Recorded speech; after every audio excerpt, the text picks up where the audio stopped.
Bilang dalawang magkapatid, sina Luz at Angelo ay nagtago sa aparador, naghihintay na umuwi ang kanilang ama para mabigla siya. Pero sa oras na magsimula ang kanilang laro ng tago-taguan, isang lalaking nagngangalang Vincent Venetti ang brutal na kumatok sa kanilang pintuan at tinanong ang pangalan ng ama.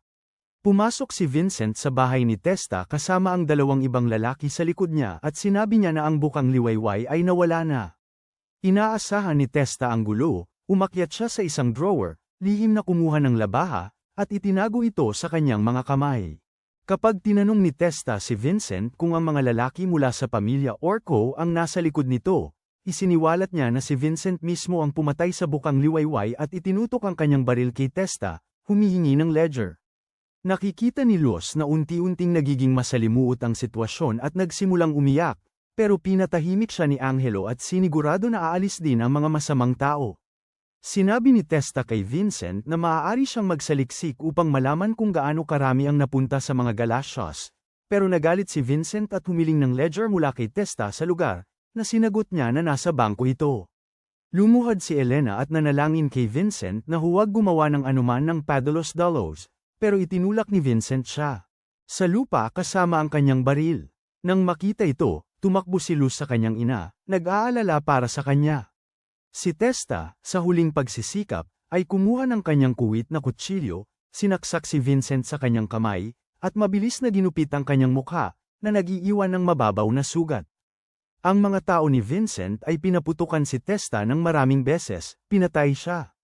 Nakiusap si Elena kay Vincent na huwag patayin si Luz, pero sinabi ni Vincent sa kanya na hindi kailanman malilimutan ng kanyang anak si Testa at darating siya para sa paghihiganti sa hinaharap bago niya hilahin ang gatilyo at patayin silang dalawa. Si Angelo, na nasa aparador pa rin, ay naapektuhan ng mga nakasusulasok na pangyayari na nagaganap. Bago ang kanyang mga mata, sinisiyasat ni Vincent at ng kanyang mga tauhan ang bahay para makita kung may buhay pa. Inutusan niya si Nero na tingnan ang loob ng aparador, pero wala siyang nakita. Lumalabas na somehow nakapagbago ng posisyon si Angelo at nagtago sa ilalim ng sofa sa parehong kwarto. Naghihintay siya na umalis si Nero at mabilis na tumakbo. Narinig ni Nero ang tunog ng enemy spotted at hinabol si Angelo, na tumakbo patungo sa gubat. Itinutok ni Nero ang baril kay Angelo at pinindot ang gatilyo, pero na-miss niya ang target, literal. Si Angelo ay tumakbo patungo sa bahay ng kanyang best friend na si Cordio, at ibinabahagi niya ang lahat ng nangyari. Gumawa si Cordio ng mainit na tsokolate at pinapakalma siya na hindi siya susundan ni Vincent at ng kanyang mga tao hanggang sa kanyang bahay. Pinayagan ni Cordio si Angelo na manatili sa kanyang bahay ng magdamag, nagpapalakas ng kanilang ugnayan bilang magkapatid. Natulog si Angelo, pero nagising ng maaga sa umaga, at habang natutulog pa si Cordio, bumalik siya para tingnan ang kanyang bahay, kung saan siya tumakas. Nang dumating siya, nakita niya ang maraming tao sa bayan na nakatayo sa paligid at ang kanyang bahay na naging abo dahil kay Vincent. Nasa pakiramdam na talo, umalis si Angelo. 7 taon ang lumipas nang ang langit ay cover ng madidilim na ulap at umuulan ng malakas habang naglalakad papunta sa kanyang apartment si Bruno. May ilang matatandang babae na nag-uusap, pero isa sa kanila ay napansin si Bruno at ibinigay ang isang sulat na nakapangalan kay Angelo Lagusa. Pero ang address ng tatanggap ay ang kanyang sariling apartment. Kinuha ni Bruno ang sulat mula sa matatandang babae nang hindi nagsasalita at pumasok sa kanyang apartment. Nang pumasok siya sa kanyang ideal na espasyo, na binubuo ng isang upuan at isang kama. Binuksan niya ang liham at nakita ang itimbayang larawan ng isang maliit na batang lalaki at binanggit ang pangalang Vanetti sa isang nakakatakot na tono. Sa ibang lugar, sa walang batas na lungsod na tinatawag na Illinois, bumaba si Angelo mula sa kanyang tren. Sa apartment ni Cordio, sinubukan ng kanyang kaibigan na si Serato ang ilang homemade na alak at na-addict dito. Iminungkahi ni Serato na ibenta ni Cordio ang kanyang alak sa pamilya Orco, ngunit tumanggi si Cordio, na sinasabi ang kanyang pagkapuot sa mafia. Sinabi ni Serato kay Cordio kung paano nagtatrabaho ang kanyang nakatatandang kapatid na si Buddy para kay Fango, na bagong sumali sa pamilya Orco. Walang pakialam si Cordio at sinabihan lang siyang umalis, pero nang binuksan niya ang pinto, nakita niya si Buddy na nakatitig sa kanya na parang si Freddy Fazbear. Tinanong ni Buddy si Serato kung nakuha ba niya ang benta, Ngunit sinabi ni Serato kung paano ayaw ibenta ni Cordio ang kanyang moonshine sa mafia bago siya masuntok at matamba ni Buddy. Hawak ang baseball bat, tinanong ni Buddy si Cordio kung ibebenta ba niya ang kanyang moonshine sa pamilya Orco, pero tumanggi pa rin si Cordio, resulta nito ay tinamaan siya sa tiyan. Nakita ni Buddy na ayaw talagang makipag-cooperate ni Cordio, nagsimula siyang sirain ang lahat ng mga kagamitan sa kanyang apartment kaya hindi na siya makakapaglikha ng alak sa hinaharap. Ngunit habang si Buddy ay nagwawala, biglang dumating si Angelo at ipinagtataga si Buddy gamit ang wrench. Umalis ang dalawang kapatid, at umupo si Angelo kasama si Cordio para mag-usap.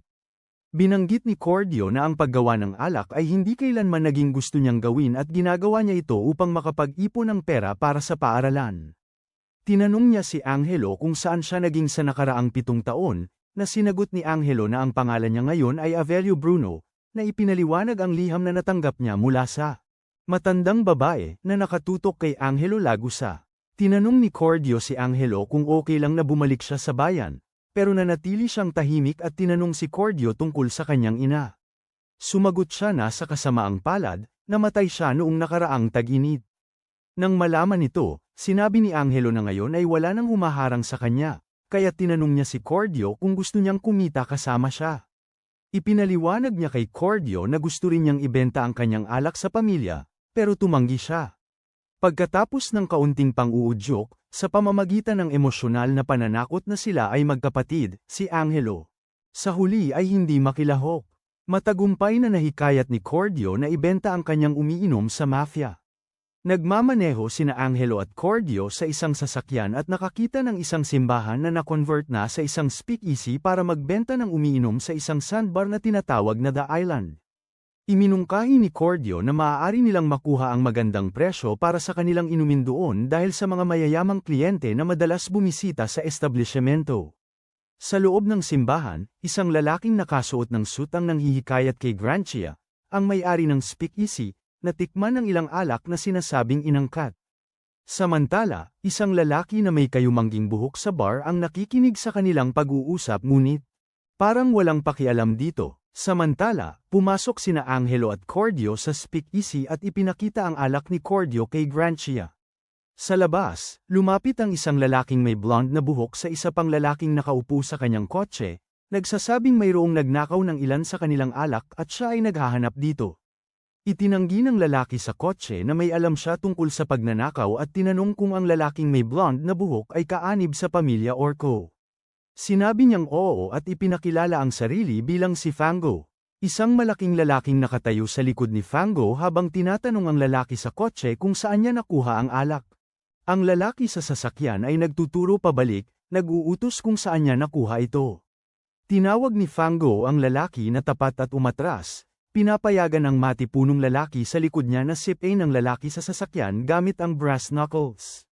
Samantala, lumapit si Angelo kay Grancia na may layuning ibenta ang kanyang moonshine, ngunit hindi siya pinansin ni Grancia kahit na hindi ito natikman. Sa kabila ng lumalalang inis ni Grancia, ibinuhos ni Angelo sa kanya ang isa pang baso. Gayunpaman, bago makareact si Grancia, nakialam ang lalaki na may kayumangging buhok at sumipsip ng kanilang moonshine, kinukumpirma na ito nga ay Boston. Pero bago sila makapag-usap tungkol sa mga detalye, may abala na naganap sa loob ng simbahan. Habang nagsisimula ang kaguluhan, isa sa mga lalaking malapit sa pangunahing pintuan ay bumagsak, nahahabog sa sakit, habang isa pang lalaking armado ng Tommy gun ay nasa tabi ng bintana sa ilalim ng pintuan, nakatutok upang barilin si Fango sa mga binti. Gayunpaman, isa sa mga tao ni Fango ay lumapit mula sa likuran, pinipilit ang lalaking may baril na buksan ang pinto. Kinuha niya ang Tommy gun at tinawag ang lahat sa simbahan, sinasabing kaka-join lang siya sa pamilya ng Orco at nagsimulang magtanong kung may nakakita sa isang binatang nagngangalang Nero Venetti, dahil may mga bagay siyang kailangang asikasuhin sa kanya. Nagulat si Angelo sa pangalang Nero dahil isa siya sa mga lalaking kasama ni Vincent Venetti. Noong mga taon na yon, binanggit ng lalaking may kayumangging buhok kung paano si Nero Venetti ang anak ni Don Venetti. Sinabi ni Fango kay Fango na huwag makagulo sa isla dahil iyon ang mga patakaran doon, ngunit tumutol siya sa sinabing dumating siya dito upang tiyakin na nasusunod ang mga patakarang iyon, na sinasabi kung paano niya natagpuan ang ilang alak na ninakaw sa parking lot ng simbahan. Walang sino man ang nagsasalita tungkol kay Nero, kaya itinuturo ni Fango si Cordio. Inaakusahang siya si Nero, ngunit tumanggi si Cordio. Sumigaw si Fango, nagtatanong kung may iba pang mga Nero sa silid, habang kinukuha ni Angelo ang isang pang-pocket na kutsilyo mula sa dayami sa isa sa mga kahon. Habang itinutok ni Fango ang baril kay Cordio upang barilin siya, lumapit si Angelo sa kanya, sinasabing siya si Nero Venetti.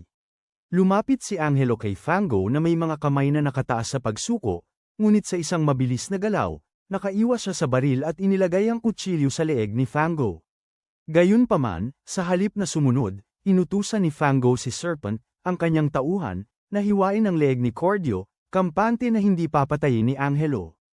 Habang lumalapit si Serpent upang isagawa ang utos, itinapon ng lalaking may kayumangging buhok ang isang bote ng alak sa kanya. Nakawala si Fango mula sa pagkakahawak ni Angelo at inabot ang itinapong baril. Sa gitna ng kaguluhan, ang lahat ay naghahanap ng silong sa likod ng bar counter upang protektahan ang sarili mula sa putok ng baril ni Fango.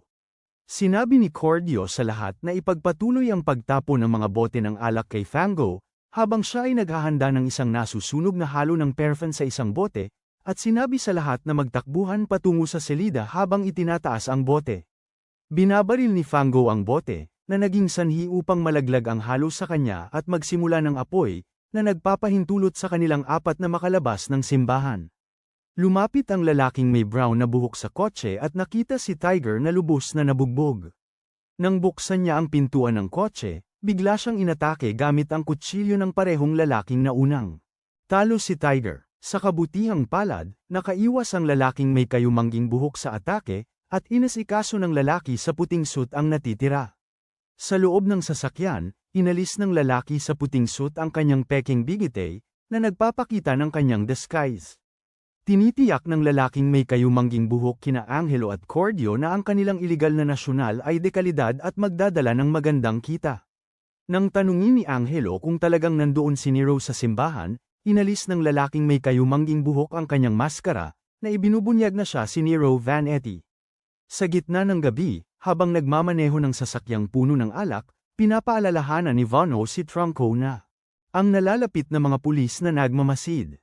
Iminumungkahi ni Trunco na suhulan ng mga pulis, pero pinapaalalahanan ni Vano na si Scusa, ang bagong pinuno ng Federal Bureau of Prohibition, ay hindi magiging kontento sa maliit na suhol, lalo na't nakatanggap na siya ng pondo mula sa pamilya Orco. Nang makita ang patrol car, pinapabilis ni Vano ang pagkilos ni Trunco. Itinigil ni Trunco ang sasakyan sa gitna ng gubat, at ginamit nila ang mga palumpong at sanga para takpan ang likuran ng sasakyan bago umatras sa kakahuyan. Nakahanda ang baril ni Vano bilang pag-iingat, pero dumaan ang patrol car nang hindi sila natuklasan. Tinawag niya si Trunco na dapat silang umalis agad, ngunit nagulat si Vano sa tunog ng napipigtal na kahoy habang siya ay tumapak dito. Bigla, lumabas si Serpent mula sa dilim, hawak ang isang dugong kutsilyo, at agad siyang inatake. Sa di inaasahan, nagawa ni Vano na hadlangan ang atake ni Serpent gamit ang isang kahoy na stick, at tumakbo siya papunta sa ilalim ng sasakyan. May isa pang sasakyan na dumating na may mga ilaw na nagpapaliwanag sa katawan ni Trunco. Ilang lalaki ang bumaba mula sa sasakyan at pinalibutan ang sasakyan ni Trunco. Isa sa kanila ang pumasok sa sasakyan ni Trunco at umalis gamit ito.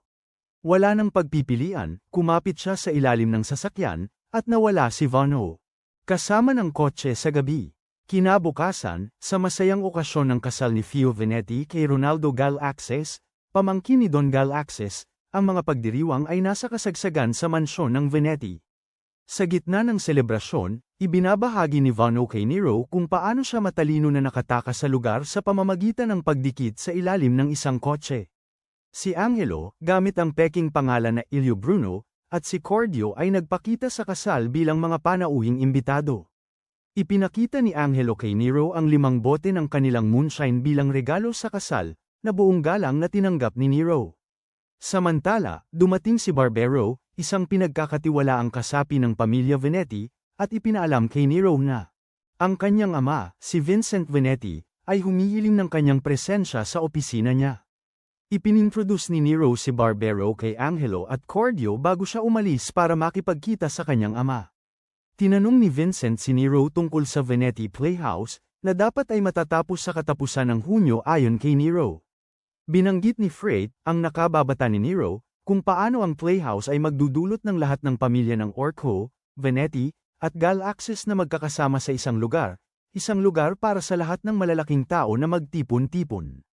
Binanggit ni Vincent na wala na siyang masyadong panahon na mabuhay, pero balak pa rin niyang iwanan ang kanyang pamilya sa matatag na kalagayan bago siya pumanaw. Kaya't nag-aasawa ang kanilang kapatid na babae sa pamangkin ni Don Glacia. Galit na sinasabi ni Nero na pinatay nila ang isa sa kanila kagabi, na binanggit si Trunco, at hindi siya masaya sa kakulangan ng aksyon mula sa kanyang ama tungkol sa isyu sa ibang mga pamilya ng mafia na lumalampas sa kanilang mga hangganan, dahil ang daan para sa smuggling ng alak ay sa kanila hanggang 3 buwan na ang nakalipas. Ipinapakita ni Nero kung gaano siya kakristyano, sinasabi sa kanyang ama na ang Diyos ay tumutulong lamang sa mga tumutulong sa kanilang sarili bago ilagay ang isang garapon ng alak ni Cordio sa kanyang mesa at umalis sa silid. Hayagang ipinapakita ni Vano ang kanyang puot kay Ronaldo sa pamamagitan ng masamang pagsasalita tungkol sa kanya at pagtingin sa kanya. Intensely. Napansin ni Ronaldo ang galit ni Vano, lumapit siya sa kanilang mesa at sinubukang provokahan siya sa pamamagitan ng pag-insulto sa pamilya Veneti. Gayunpaman, nakialam si Barbero, na napagtanto ang posibleng kahihinatnan at pinigilan si Vano na palawakin ang sitwasyon. Sumali si Angelo sa grupo at inilarawan si Ronaldo bilang isang asno sa balat ng leon, na tiyak na pinakamalupit na pang-aasar ng 1928. Sinubukan ni Ronaldo na sip-ain si Angelo, pero madaling nakaiwas si Angelo sa suntok bago pinigilan ni Navano at Barbero si Ronaldo. Pero lumapit ang kapatid na babae sa kanila, inalis ang tensyon at sinabi kay Vano, kailan siya nagtagumpay, sa isang pagtatangka upang mapawi ang tensyon, inaalok ni Angelo si Barbero ng ilang moonshine ni Cordio, na humanga sa kanya. Ipinahayag ni Barbero ang kanyang paghanga para sa inumin at humiling na makipag-usap kay Cordio ng pribado, habang talagang humahanga si Vano kay Bruno sa paraan ng kanyang pagyurak kay Ronaldo, at siya ay nagpapakilala.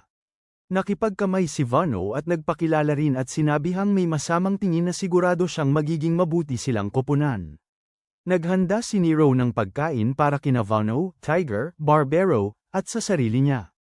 Umaawit sina Nero at Barbero ng papuri para sa moonshine ni Cordio, ngunit binago ni Vano ang paksa sa pamamagitan ng pagtatanong. Nero kung aalisin nila si Fango dahil sa pagpatay kay Trunco. Agad na tumanggi si Nero, sinasabing gustong magkasundo ng pamilya Galicia ang mga Venets at Orcos. Nagalit si Vano at tinanong si Nero kung paano siya makakapaghiganti kay Trunco bago sabihin na siya na mismo ang papatay kay Fango. Agad na binago ni Nero ang sagot niya at sinabi kay Vano na papatayin nila si Fango sa pamamagitan ng ibang tao na magpapanakbo ng gatilyo. Pagkalipas ng ilang oras, dinala ni Vano sina Angelo at Cordio sa isang pribadong silid kung saan tinanong niya si Angelo na patayin si Fango para sa kanya, at sa paggawa nito, papayagan siyang sumali sa pamilya. Agad na sumang-ayon si Angelo sa kanyang hiling at tumanggap ng pistol at ilang bala kasama ang lokasyon ng target mula kay Vano. Binanggit niya na si Fango ay kasama ang kanyang Panginoon, si Lacrima, sa kanyang apartment at binigyan si Angelo ng pahintulot na patayin siya rin bago umalis sa silid. Nang umalis si Vano sa silid, tinanong ni Cordio kung bakit siya nakikipagtulungan sa mga Venets. Kinuha ni Angelo ang sulat na natanggap niya at ipinakita ito kay Cordio. Binanggit na may isang tao na nagsasabing kaibigan ng kanyang ama na gustong tumulong sa kanyang misyon ng paghihiganti sa pamamagitan ng pagbibigay ng lahat ng impormasyon tungkol sa mga pumatay sa kanyang pamilya. Mamaya, naghihintay sina Serrato at Vano sa loob ng sasakyan sa labas ng apartment ni Lacrima. Si Angelo ay nasa sasakyan din at nag-spray ng alkohol sa kanyang sarili para magmukhang lasing kahit na siya ay sobrang matino. Nakaupo si Serpent sa kanyang sasakyan, nagbabantay para sa anumang potensyal na banta kay Fango. Nakita niya ang isang lasing na lalaki at nilapitan ito, sinabihan siyang umalis habang binugbog ito. Tulad ng plano, nilapitan ni Serrato si Serpent at inistorbo siya, na nagbibigay kay Angelo ng malinaw na daan para pumasok sa apartment ni Lacrima. Nang pumasok siya sa apartment, narinig niya si Fango na umuungol sa sarap habang siya ay binubugbog sa kanyang hubad na likod ni Lacrima. Halos lalabas na ang kanyang isip sa sarap. Pumapasok si Angelo sa kwarto at tumutok upang barilin si Fango gamit ang baril na may silencer, pero napansin niya si Angelo sa refleksyon ng salamin at iniiwasan ang pagbaril. Humugat si Fango ng kutsilyo mula sa kanyang pantalon. Pagkatapos, inilabas niya ang kutsilyo sa leeg ni Lacrima, nagbabanta na papatayin siya. Inilagay niya ang bar aisles ng baril sa ilalim ng kilikili ni Lacrima sa isang sekswal na paraan at hinamon si Angelo na barilin siya. Nabigo si Fango na barilin si Angelo pero nasugatan ang kilikili ni Lacrima, na nagdulot sa kanya ng sigaw sa sakit. Habang nagre-relax sa kotse ni Serrato, narinig ni Serpent ang mga putok ng baril at tumakbo patungo kay Fango. Nagbabarilan sina Angelo at Fango sa isa't isa na may pinakapangit na target sa kasaysayan, pero nakita ni Fango. Isang pagbubukas, tumakas sa bintana at tumalon sa bubong ng isang gusali na katabi ng kanila. Habang tumatakas si Fango, dumarating si Serpent sa silid at itinuro ang kanyang baril kay Angelo, pero biglang sumulpot si Vano mula sa likuran at pinabagsak si Serpent. Napansin ni Vano ang kanyang kutsilyo na may hawakan na ahas sa kamay ni Serpent, na naging dahilan para ma-realize niyang si Serpent ang pumatay kay Trunco at hindi si Fango. Dumating ang mga pulis sa eksena, at nagkasundo sina Vano at Angelo na magkita sa sementeryo sa lumang baryo kung saan nakalibing si Trunco habang sila ay tumatakas. Habang pinagdadala ni Vano si Serpent sa libingan ni Trunco, pinapayagan niya itong magkaroon ng sandali para manalangin bago patayin siya. Sa kabila ng mga pakiusap ni Serpent para sa awa at mga pangakong hindi na siya papatay muli, nananatiling matatag si Vano, hinahatak ang gatilyo ng walang pag-aalinlangan. Sa parehong oras, naaalala ni Angelo ang kanyang pag-uusap kay Cordio. Naaalala ang mga detalye mula sa liham na natanggap mula sa sinasabing kaibigan ng kanyang ama. Ibinunyag niya na ang mga lalaking pumatay sa kanyang pamilya ay sina Vincent Vanetti, Nero Vanetti, at Vano Clement. Sa pagpatay ni Vano kay Serpent, ibinunyag ni Angelo ang kanyang tunay na pagkakakilanlan bilang Angelo Lagusa, anak ni Testa Lagusa, ang lalaking pinatay ni Vano at ng kanyang mga kasama. Sa pagbo-revelation na ito, pinaputukan ni Angelo si Vano, naghahanap ng paghihiganti para sa mga kamatayan ng kanyang pamilya at inilalantad ang kanyang tunay na motibo. Bumalik si Angelo kay Nero at sinabi sa kanya ang tungkol sa pagkamatay ni Vano. Sinuntok siya ni Nero sa galit, pero sinabi ni Barbero kay Nero na huminahon at makinig muna kay Angelo. Gumawa si Angelo ng kwento kung paano pinatay ni Serpent si Vano nang pakawalan niyang ang mga kamay nito para makapanalangin. Tinanong ni Nero si Angelo na dalhin siya sa lugar kung saan namatay sina Vano at Serpent. Dinala ni Angelo sina Nero at Barbero sa sementeryo, pero sa kanyang gulat, tanging katawan lamang ni Vano ang nandyan. Itinutok ni Nero ang kanyang baril sa likod ni Angelo, na nagbigay sa kanya ng mapaghinalang tingin, nag-aakalang nagsisinungaling siya. Bumalik si Angelo sa apartment ni Cordio, na matiyag ang naghihintay sa kanya. Nagtanong si Cordio kay Angelo kung nagtagumpay siya sa pagpatay kay Fango, kung saan sumagot siya na nagkamali siya kay Fango, pinayagang makatakas ito, pero nakuha niya si Vano. Sinabi rin ni Angelo kay Cordio kung paanong pinaghihinalaan siya ni Nero at Barbero na pumatay kay Vano dahil wala sa lugar ng pagpatay ang kanyang patay na katawan.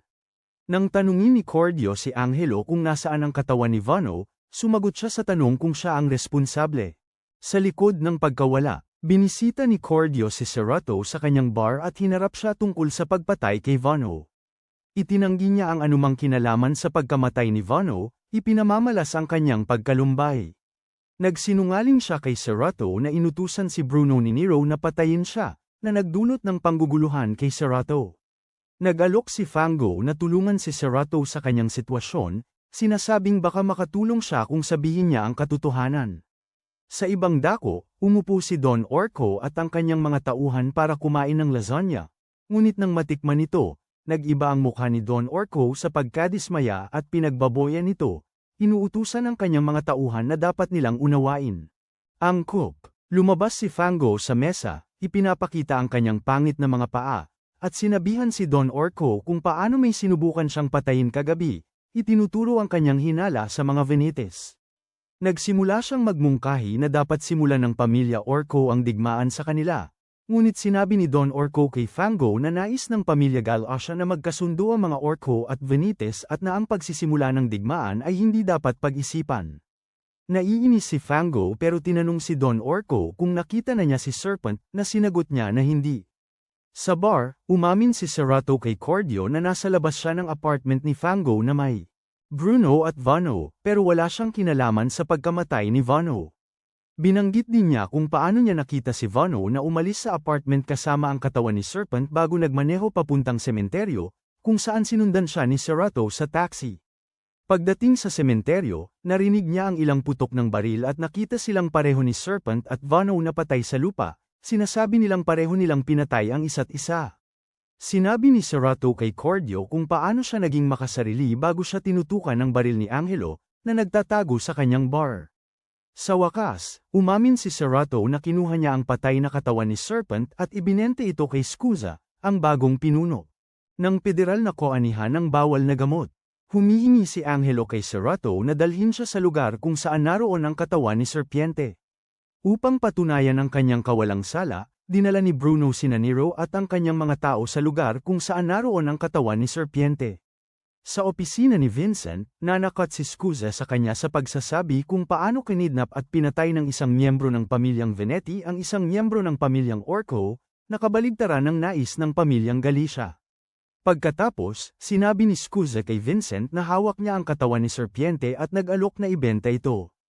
Humiling si Vincent na makita muna ang katawan ng personal at hiniling kay Scusa na dalhin ito sa kanya bago patuloy na negosasyon. Habang nasa kotse kasama si Gato, tinanong ni Fango kung patay na ba si Serpent. Sa oras na tinatanong ito ni Fango, nakita niya sina Tiger at Nero sa isang kotse na dumadaan, at agad siyang humabol sa kanila. Dumating sina Bruno at Serato sa lugar kung saan nakalagak ang katawan ni Serpent ngunit narinig nila ang mga yapak. Ngunit si Nero lang pala ito. Kasabay nito, pinag-uusapan nina Vincent, Freight, at Ronaldo kung paano hihingi ng pamilya Galicia na patayin si Nero para sa mga pagpatay sa parehong pamilya. Naisip ni Freight ang matalinong ideya na hayaan si Nero na makatakas sa isang lugar sa labas ng lungsod. Para maikalat ang kwento na sinubukan ng mga Venets na patayin si Nero ayon sa utos ng mga Gal-Axes. Pero siya ay nasa isang hakbang na nakalalampas at umalis sa syudad bago nila siya maabyutan. Habang naghihintay sa labas ng gusali, nakatagpo si Tiger kina Fango at Gato muli, nagpapatuloy ang masamang swerte ng lalaking ito. Tanong ni Fango kay Tiger kung kasama siya ni Nero, pero tumanggi siyang magsalita. Sa sandaling patungo na si Fango na sunugin ang mga mata ni Tiger gamit ang kanyang sigarilyo, narinig niya ang basag ng salamin at pumasok sa gusali. Pinanatiling hostage si Tiger. Pumasok sina Fango, Gato, at Tiger sa isa sa mga kwarto, kung saan natagpuan nila si Nero na nakatayo sa tabi ng isang lalaki, na may sako na nakatakip sa kanyang mukha, na pinaniniwalaan nilang si Serpent.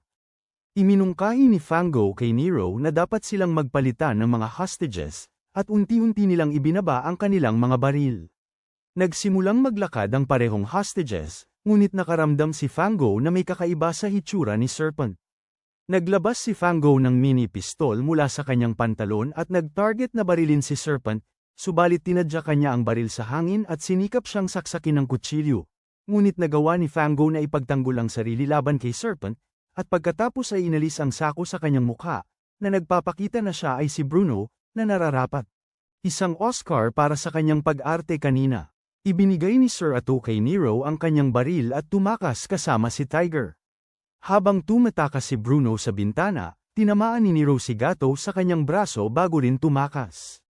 Mamaya, habang naglalakad si Nero sa Chinatown, naaalala niya kung paano matagumpay na napatunayan ni Bruno ang kanyang kawalang sala sa pamamagitan ng pagpapakita sa kanya ng bangkay ni Serpent, pero ramdam pa rin niya na may kakaiba. Samantala, natuklasan ni Fango at Gato ang patay na katawan ni Serpent sa gusali, na nagpapasaya kay Fango, dahil nagbibigay ito sa pamilya Orco ng dahilan para simulan ang gyera laban sa mga Venetes. Sa kanilang pagbabalik, nakita ni Nero, Barbero, Bruno, at Cordio ang isang sasakyan na bumibilis mula sa likuran at bumabagal pagkatapos nilang maunahan. Nakita ni Nero si Fred sa sasakyan, at pareho silang huminto sa gilid para pag-usapan ang ilang mahalagang bagay. Sinabi ni Freight kay Nero ang tungkol sa kasinungalingan na sasabihin ng mga Venetes para sa kanyang pagtakas. Maliwanag na wala ng ibang pagpipilian si Nero kundi sumang-ayon sa plano, at tinanong siya ni Bruno kung maaari rin siyang sumama sa kanya dahil alam na ni Fango ang kanyang mukha at hindi ligtas para sa kanya na manatili sa lungsod. Pumayag si Nero na sumama si Bruno sa kondisyon na siya ang magmamaneho ng sasakyan, habang si Cordio. Tumingin lamang si Bruno habang ngumingiti habang sinusindi ang kanyang sigarilyo, nalalaman na ito ang plano niya mula sa simula. Bumalik si Scuser sa gusali para kunin ang katawan ni Serpent, ngunit nakita ang wala at isinumpa si Sir Ato dahil siya lang ang malapit sa kanya na nakakaalam ng lokasyong ito.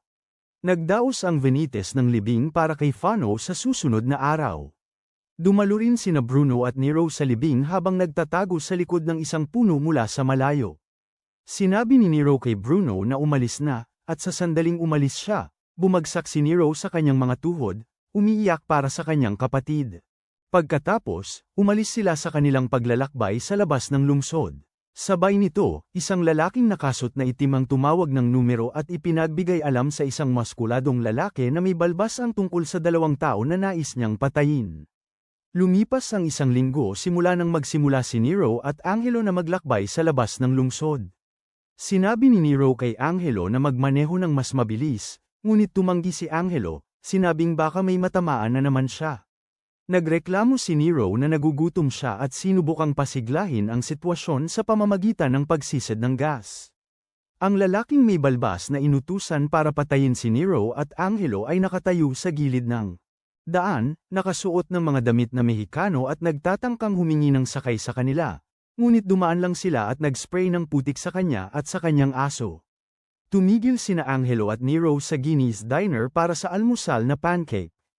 Inubos ni Angelo ang isang malaking pancake na may dagdag na maple syrup, habang nagtatanong si Nero sa waitress kung may mga lugar na pwedeng tuluyan na mura. Inirekomenda ng waitress ang isang auto camp sa bayan ng Kota, na nasa unahan lang. Umalis ang dalawa sa diner na may iniwan na tip si Nero sa magandang waitress, na gustong makilala siya ng mas mabuti, at naglakad sila patungo sa bayan. Ang Meksikanong mercenary, gayunpaman, ay huminto sa isang lalaking nakasakay sa karito na may kabayo na umaasa ng libreng sakay. Sa kampo, napansin ni Angelo at Nero ang 2 madre na tumutulong sa mga bata sa isang piñata party. Matagumpay na nataman ng bata ang piñata, kaya't nag-uumapaw ng saya ang mga bata para sa candy. Naisip ni Nero na mag-perform ng ilang tricks para sa mga bata at tinanong ang mga madre kung maaari siyang mag-perform. Ipinakilala niya ang kanyang sarili sa alias na Smart at nagsimulang mag-juggling ng 3 bola, na agad na nahuli ang atensyon ng mga bata. Kamangha-mangha ang performance ni Nero para sa mga bata, ngunit isa sa mga bata ay nagturo kay Bruno at nagtatanong kung may mga trick din siya para sa kanila. Sinabi ni Nero sa lahat na si Bruno ay isang walang kwentang tao na walang social interaction, pero biglang sumulpot si Bruno mula sa likuran at ibinabalik kay Nero ang kanyang wallet, na hindi man lang namamalayan na kinuha ito mula sa kanyang bulsa. Tahimik na inalis ni Bruno ang sinturon ni Nero nang hindi ito nalalaman, na nagdulot sa kanya na matapilok at mahulog ang kanyang pantalon, na nagtatapos sa kahangahangang pagtatanghal ni Bruno habang tumatawa at pumapalakpak ang mga bata ng sabay. Nakita ang ngiti ng mga bata, masaya si Bruno habang siya ay ngumiti, na nakakaramdam ng isang nakakatawang bagay sa loob ng kanyang puso, at nakikita ni Nero ang kakaibang reaksyon na ito sa kanya. Pagkatapos ay bumalik sila at nag-set up ng kanilang tolda para sa gabi. Sa ibang lugar, hawak ng lalaking Merika ng isang litrato nila ni Nero at Freight nung sila ay bata pa habang sakay sa karito ng lalaki mula kanina. Habang lumulubog ang araw, ibinabahagi ni Nero ang ilang kwento mula sa kanyang nakaraan kay Bruno, na unti-unti niyang pinagkakatiwalaan ng higit pa. Si Bruno, na sobrang mapanlinlang, ay nagawang tanungin si Nero tungkol sa kanyang unang trabaho nang hindi halatang sinusubukan niyang makuha ang impormasyon tungkol sa kanyang paghihiganti. Ipinahayag ni Nero kung paano noong siya ay 14, pumunta siyang patayin ng isang lalaki na nagngangalang Lagusa para sa isang bagay. Binanggit din ni Nero na may 4 na lalaki sa kabuuan, kasama siya, na pumunta sa bahay. Nagtanong si Angelo kung pinatay ba niya ang lalaking kanilang target, na sinagot ni Nero na ang lalaking kanilang hinahanap ang unang kumilos at pinatay nila ang lahat sa kanyang bahay maliban sa isang maliit na bata na tumakas sa gubat. Sinubukan niyang barilin ang bata pero hindi siya tumama. Mamaya, natulog si Nero, ngunit binuksan ni Angelo ang liham mula sa sinasabing kaibigan ng kanyang ama at naging mapaghinala siya dahil ang liham ay nabanggit lamang ang 3 lalaki. Ngunit may 4 na tao ang kwento ni Nero. Kinabukasan, umalis sina Angelo at Nero sa auto camp at nagtungo sa isang bayan kung saan nakilala nila ang isang sheriff na tinatawag na Nick. Tinanong ni Nero siya kung may mga lugar na makakabili siya ng alak malapit habang naglalagay ng pera sa kanyang mga kamay. Itinuro ni Nick si Nero sa isang nakatagong bar sa likod ng isang drugstore. Habang umaalis, ninakawan ni Bruno si Nick at nakuha ang kanyang wallet para mamili.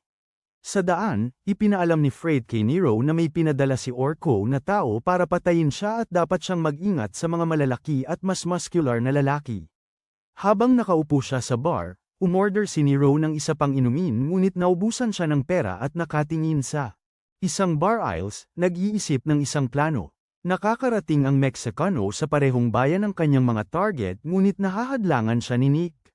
Sinusuri ni Nick ang Meksikano at kinuha ang lahat ng pera sa kanyang wallet, ngunit habang tinitingnan niya, natagpuan ang patay na katawan ng orihinal na may-ari ng kalisya sa isa sa mga bar aisles. Hinawakan ng Meksikano si Nick at sinimulang pisilin ito, nagtatanong kung nakita ba niya ang dalawang lalaki na bagong solte sa bayan at naglalakbay na magkakasama. Si Nick ay nasa matinding sakit ngunit ipinahayag sa kanya na nandoon sila sa drugstore sa unahan bago nawasak ang kanyang mga buto ng lalaking Mehikano. Habang natatapos ni Bruno ang kanyang pamimili, nakakita siya ng kutsilyo na binibenta sa isang kalapit na tindahan at binili ito. Sa bar sa Batika, kumikita si Nero sa pamamagitan ng panalo sa ilang laban ng arm wrestling. Pumasok ang lalaking Mehikano sa bar at nakilala si Nero, pero inimbitahan siya ni Nero para sa isang round ng arm wrestling. Hindi lang agad nanalo ang lalaking Mehikano, kundi sinimulan din niyang bugbugin si Nero, pero sa mga sandaling iyon, na-distract ang lalaking Mehikano sa masakit na mga sigaw ng kanyang aso at nakakuha ng sinipas sa ari ng Nero na agad na tumakas kasama si Bruno. Lumalabas na si Bruno ang nagdulot ng pagkaabala. Habang tumatayo ang Mexicanong lalaki, sinubukan niyang sundan sila kasama ang kanyang aso, pero tinamaan siya ng sasakyan ni Bruno, na naghihintay upang patayin siya. Pero dahil sa tigas ng katawan niya, tumayo ulit ang Mexicanong lalaki, at umusok ang makina ng sasakyan. Nang makita ito, tumakas sina Angelo at Nero na naglalakad at nakatagpo sila ng isang bakanteng bodega, kung saan nagdesisyon silang magpalipas ng gabi. Pero nahanap ng aso ng Mexicanong lalaki ang lokasyon ng kanyang mga target at dinala siya direkta sa. Siyempre, hindi nagtagumpay sa plano. Sinasabing kailangan nila ng mas magandang estratehiya para sa susunod na pagkakataon. Habang tumatawid sila sa madilim na daan, nag-aalala si Nero na baka bumalik ang Mexican man. Tinutukoy lamang siya. Gayunpaman, dumating ang may-ari ng barn dahil sa ingay at sinabi sa kanila ni Bruno at Nero na huwag kumilos bago niya barilin ang lalaking Meksikano gamit ang shotgun sa kanyang mukha, na agad siyang pinatay. Ibinigay ni Nero ang wallet sa may-ari ng barn na kinuha nila kay Nick bilang pasasalamat at sinabi sa kanya na alagaan ang aso ng lalaking Meksikano bago umalis sa cart ng kabayo habang sumisikat ang araw. Si Bruno ang nagmaneho ng cart habang nakaupo si Nero sa likod at kumakain ng delatang pinya. Ilang sandali ang nakalipas, kumakain sina Angelo at Nero sa isang diner nang makatanggap si Nero ng tawag mula kay Barbero, na nagsabi sa kanya tungkol sa kasunduan sa pagitan ng mga pamilyang Venetti at Orko. Ibinabahagi din niya ang mga detalye tungkol sa nabigong pagsisikap ni Orko na alisin si Fango at kung paano nagtatag si Fango ng kanyang base sa simbahan sa isla, kasama ang 20 sa kanyang mga tao. Tinanong ni Barbero si Nero na makipagkita sa kanya bago bumalik sa lungsod, at nagkasundo ang dalawa na magkita sa lodge. Umihi si Nero sa mga riles ng tren dahil bakit hindi, bago ipagpatuloy ang kanilang paglalakbay papunta sa lodge, na kanyang undercover base para sa Moonshine Brewery. Sinalubong sila ni Barbero, na nagtukoy kung paano kumikita ng malaki ang lodge mula sa moonshine ni Cordio, na ngayon tinatawag na Lawless Heaven. Nagulat si Angelo nang makita si Cordio sa lodge, at nag-usap silang dalawa ng tahimik tungkol sa misyon ng paghihiganti ni Angelo, sinasabing malapit na siyang makakilala kay Don Venetti dahil kay Nero dahil nag-uumpisa na siyang magtiwala dito. Sa mga sandaling yun, tinawag ni Nero si Bruno para samahan siya, sinabing ipakikilala niya siya kay Don Venetti, at may ngisi na sinabi ni Bruno kay Cordio na baka hindi magtagal bago siya magkaroon ng pagkakataong patayin sina Don at Nero Venetti. Pinayuhan ni Barbero si Nero na huwag ilalayo ang kanyang mga mata kay Ronaldo kapag dumating na ito sa mansyon ng Venetti. Samantala, huminto si Freight sa mansion gamit ang sasakyan, nakita si Tiger sa entrada, at tinanong siya kung nasa loob si Nero. Sinabi ni Tiger na hindi pa nandito si Nero, at tinanong siya kung talagang mapagkakatiwalaan nila si Orko. Sumagot si Freight na kahit na kailangan ng maraming pagsisikap, nakapagkasundo siya sa pamilya Orko bago niya siya inimbitahan sa loob para uminom at ipagdiwang ang pagbabalik ni Nero. Pumunta sina Bruno at Nero sa Atimo Orko, ang restaurant ni Don Orko, kung saan nakita nila siyang sumisigaw sa chef dahil sa pagkakamali sa lasagna. Nang gabing yun, dumating sina Bruno at Nero sa mansyon at sinalubong sila ni Valp, isa sa mga tauhan ni Nero. Napansin ni Nero na iba ang mga gwardya kumpara sa karaniwan at nakita si Tiger na lumalabas sa mansyon. Ang kanyang kanang braso ay nakataas, nagsignal lang ng isang bagay. Agad na naintindihan ni Nero at binuksan ang pinto ng sasakyan para makapasok si Tiger. Pero sa oras na tumakbo si Tiger patungo sa sasakyan ni Nero, siya ay pinagbabaril sa balikat. Isang grupo ng mga lalaki ang lumabas mula sa mansyon at nagsimulang magbabaril sa sasakyan ni Nero. Sa isang paraan ay nakatakas si Nero mula sa mansyon salamat kay Vapol na nagbukas ng gate, at humawak siya sa gilid ng sasakyan, sama-sama kay Nero at sa grupo. Sa loob ng sasakyan, kinumpirma ni Vapol na sina Freight at Ronaldo ang mga nag-set up nito. Nais na patayin si Nero. Sa loob ng opisina ni Vincent, inihayag ni Freight na isa sa mga kondisyon para sa truces sa si Orko ay pinapatay si Nero at handa siyang ihandog ang kanyang kapatid para sa kaligtasan ng pamilya. Sinasabing natural lamang na mamatay ang kanyang kapatid dahil sa walang kabuluhang desisyong ginawa nito kanina upang maghayganti. Habang nag-aaway ang ama at anak, pumasok si Ronaldo, sinasabing hindi mabuti ang makipag-away sa loob ng pamilya. Sa parehong oras, huminto si Nero at ang kanyang grupo sa isang abandonadong bodega para magpahinga. Ipinahalam ni Barbaro sa lahat ng daan palabas ng lungsod ay nakaharang, ginagawa ang pagtakas na imposible. Habang natutulog ang lahat, tumayo si Cordio at umalis sa bodega, kung saan siya ay nakakita ng si Bruno ay nakaupo mag-isa. Sinabi ni Cordio kay Bruno na tiyak na papatayin si Nero dahil sa mga problema na kanyang kinasangkutan at sinabihan siyang isantabi na ang misyon ng paghihiganti. Tumugon siya na kailangan niyang makapasok sa mga Venetian bago siya makalapit kay Vincent at may ikaapat na tao na sangkot sa pagpatay sa kanyang pamilya. Nang marinig ito, sinimulang sabihin ni Cordio na mas mahalaga ang kanyang buhay kaysa sa paghihiganti, ngunit tumugon si Bruno na baligtad ang kanyang iniisip. Sinabing kapag inabandonan niya ang kanyang paghihiganti, mawawalan siya ng dahilan para mabuhay. Kinabukasan, lumalala ang kondisyon ni Tiger, alam nilang hindi sila makakapunta sa anumang ospital. Ngayon dahil ito ay minomonitor ng kanilang mga kaaway. Iminungkahi ni Bruno na makipagtulungan kay Fango, na kasalukuyang nasa simbahan sa isla para humingi ng tulong sa paggamot ni Tiger dahil may mga doktor doon. Ayaw ni Nero sa ideya. Hinawakan ang kwelyo ni Bruno at sinabing walang paraan na makikipagtulungan siya sa pumatay sa kanyang kapatid. Sa gitna ng gabi, kinuha ni Angelo ang lahat ng moonshine, inilagay ito sa bangka, at tinanong si Cordio na sumama sa kanya patungong simbahan. Nakita ni Vault at Nero silang umalis pero wala silang ginawa. Sa loob ng simbahan, ibinigay ni Angelo kay Grancia ang isang bote ng Lawless Heaven, na sinasabing iyon ay isang paghingi ng tawad para sa sunog at pagsasabi sa kanya na ang natitirang alak ay nasa bangka. Tinanong niya siya kung makikita niya si Fango, pero sinabi lang niya na umalis na siya. Si Lacrima ay naroon din sa simbahan, at nang makita siya, dinala niya sina Bruno at Cordio sa kwarto ni Fango. Sa daan, nakatagpo sila kay Serrato, na kasalukuyang nagtatrabaho ng walang sweldo sa bar, dahil wala siyang lugar na mapupuntahan matapos ipagkanulo si Ginoong Scusa. Nang makatagpo nila si Fango, umalis si Lacrima habang tinatamaan ang pang-ugit ni Bruno, sinasabing makikita niya ito mamaya kung makakaligtas siya. Ito ay labis na nagpasigla kay Fango. Si Bruno ay nakatayo sa harap ni Fango at humihingi sa kanya na tumulong sa pagtatago kay Nero at pag-aalaga sa sugat ni Tiger. Nagsimulang tumawa si Fango at tinanong kung ano ang makukuha niya sa kasunduang ito. Sa bodega, nagsimula nang magtalo si Vault. Sinabing mamatay na sila dahil nagtaksil sa kanila sina Bruno at Cordio at malamang na ibinibenta na sila kay Fango. Ngunit bumalik si Cordio sa bodega, sinabing hindi sila nagtaksil at ipinalit ang mensahe ni Bruno, kailangan nilang dalhin si Tiger sa isla, kung saan hahawakan ni Bruno ang negosasyon kay Fango. Pinatitibay ni Cordio sa lahat na hindi sila nagtaksil ni Bruno sa pamamagitan ng pagiging hostage ni Nero. Si Bruno ay nagmungkahi kay Fango na tutulungan siyang patalsikin si Don Orco dahil yan ang nais ni Fango ngunit hindi niya kaya sa pamamagitan ng 20 tauhan lamang. Naging interesado si Fango, ngunit nagsinungaling si Bruno na ang ideya ng pagpapatalsik kay Don Orco ay nagmula kay Nero.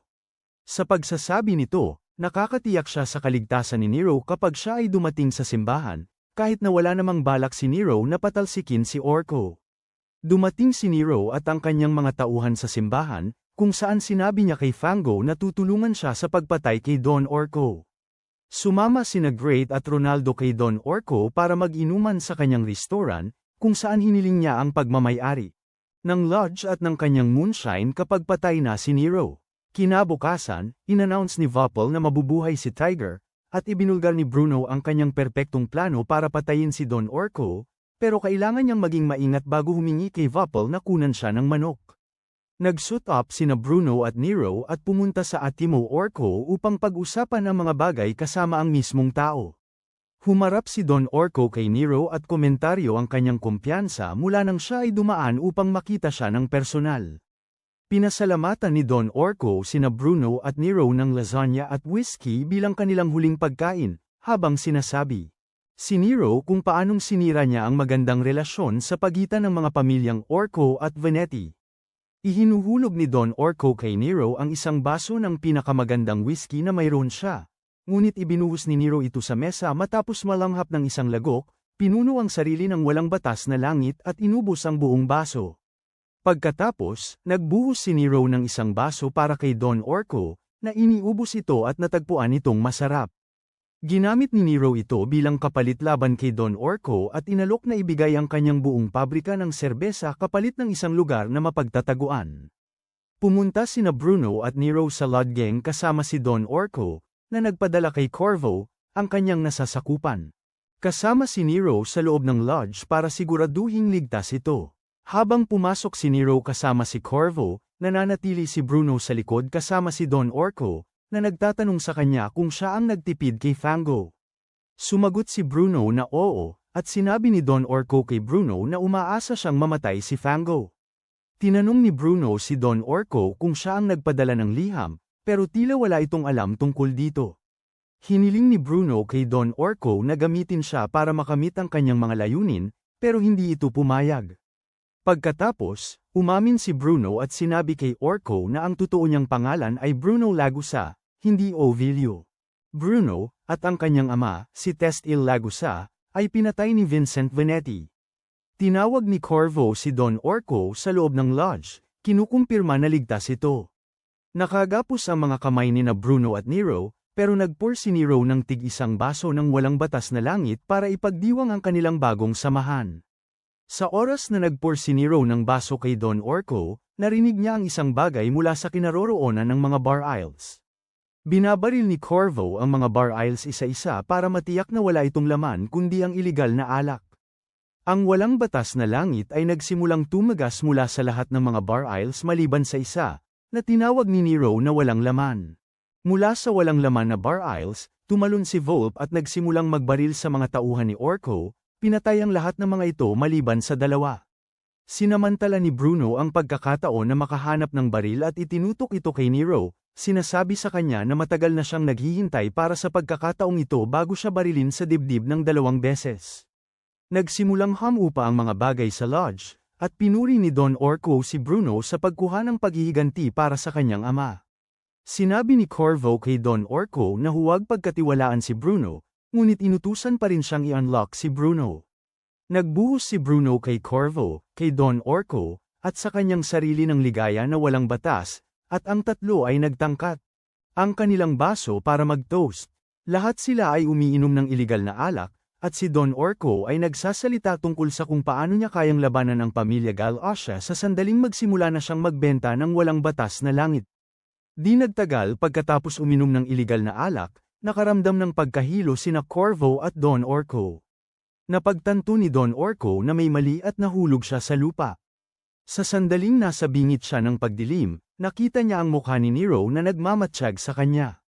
Nagising si Don Orco at natagpuan ang sarili na nakatali kasama sina Fango, Bruno, at Nero na nakatayo sa harap niya. Pinagsumpa ni Don Orco si Fango at tinanong siya kung ano ang gusto nito, na sinagot ni Fango na nais niya. Bawat isang bagay na meron siya. Habang lumulubog ang araw, patuloy na pinag-uusapan ni Bruno at Cordio ang liham. Binanggit ni Bruno na ayon kay Nero, may 4 na lalaki na kasangkot sa pagpatay sa kanyang pamilya, pero ang liham ay nabanggit lamang ang 3, sina Nero, Vincent, at Vano. Nag-uudyok ito sa kanya na isipin na ang ika-4 na tao ay maaaring siyang nagpadala ng liham upang tulungan siya sa kanyang paghihiganti. Pero bago sila makapagpatuloy sa kanilang pag-uusap, dumating din si Nero sa bubong. Sinabi ni Nero kay Bruno kung paano talaga siyang tinulungan ng manok na magpanggap na patay habang hawak niya ang isang pakete ng dugo ng manok sa kanyang mga kamay. At andyan na, mga kaibigan, ang manok ang MVP sa lahat ng oras. Nagbihis si Fango bilang isang chef at ipinakilala ang sarili bilang bagong don ng pamilya, pinapalitan ng pangalan mula sa pamilyang Orco hanggang sa pamilyang Fango. Ang natitirang mga ehekutibo ni Orco ay naupo sa mesa ng hapunan, na parang sila ay hostage, at inannounce din ni Fango kung paano niya pangalanan si Ultimo Orco bilang Ultimo Fango. Tinanong ni Fango si Corvo ang pangalan ng ulam na pinakanais ni Orco na pagbutihin, at alam na ito ng lahat, pero ito ang espesyal na Garfield, lasagna.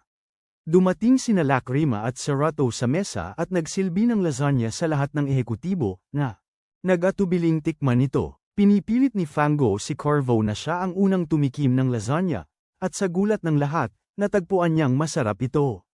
Ang iba pang mga executive ay nagsimulang kumain din ng lasagna at nagpuri sa lasa nito. Habang kumakain, sinabi ni Corvo na sana'y masubukan din ito ni Orco, na sinagot ni Fango na hindi ito posible, at idinagdag na ang mga executive ay kumakain ng natira. Isang executive ang na-disappointment at sinabi kung gaano kaawa na wala nang natirang lasagna, ngunit creepy na sinabi ni Fango na iba ang ibig niyang sabihin sa kanyang nakaraang pahayag at marami pang natitirang lasagna. Isang executive ang nakakita ng ngipin ng tao sa lasagna, at nagsimula silang lahat na magsuka nang malaman nilang ang lasagna ay gawa sa mga labi ni Orco, yummers. Kumakain ng tanghalian sina Nero, Tiger, Valp, Barbero, Bruno, at Cordio nang banggitin ni Barbero na lalo pang magiging mahirap ang mga bagay para sa kanila mula rito. Sinabi ni Bruno na ang mga kaaway ni Fango ay naging mga kaaway na rin nila matapos niyang sakupin ang pamilya Orco. Tinanong ni Nero si Bruno na ipaliwanag ang kanyang pahayag, pero sinabi ni Bruno na huwag nang bigyang pansin yun at ipagpatuloy. Kumakain. Habang nasa kanyang kwarto, humiling si Fio kay Ronaldo na ibalik si Nero sa pamilya Venetti na sinasabi niyang kung tatanggapin ni Nero na manumpa ng katapatan sa pamilya Galosha, pababayaan siyang mabuhay at ang Freight ay nakatalaan na maging susunod na don ng mga Venetti. Sa kanyang restaurant, ginugugol ni Fango sina Bruno at Nero sa pizza bilang pasasalamat sa kanilang pagtulong sa kanya na makuha ang pamilya Orco. Pagkatapos ay sinabi ni Fango kung paano niya balak durugin ang pamilya Venetti at nais ang tulong ni Nero dito. Pumayag si Nero na tumulong pero binanggit ni Fango kung paano siya interesado na makuha ang kanyang mga kamay.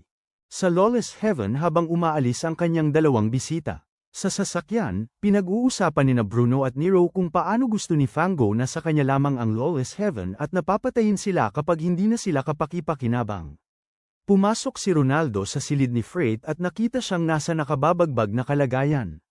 Pinaniwala siya ni Ronaldo na ang pagpatay sa sariling kapatid ang tanging paraan para makaalis sa magulong sitwasyong kinasasangkutan nila at iniabot sa kanya ang isang pakete ng good stuff bago umalis.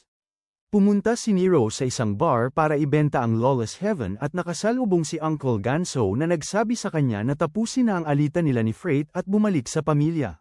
Binanggit din ni Ganso kung gaano karaming tao sa pamilya ang namimiss kay Nero pero pinindot niya ang X para pagdudahan ang sinabi niya.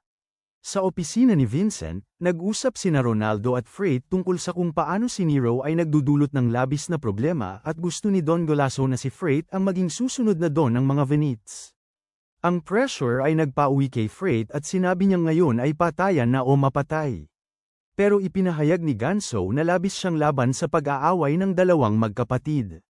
Gabi na nang naglalakad sina Bruno at Nero sa kalsada nang may dumating na sasakyan at huminto sa harap nila na si Fio ay lumabas mula rito.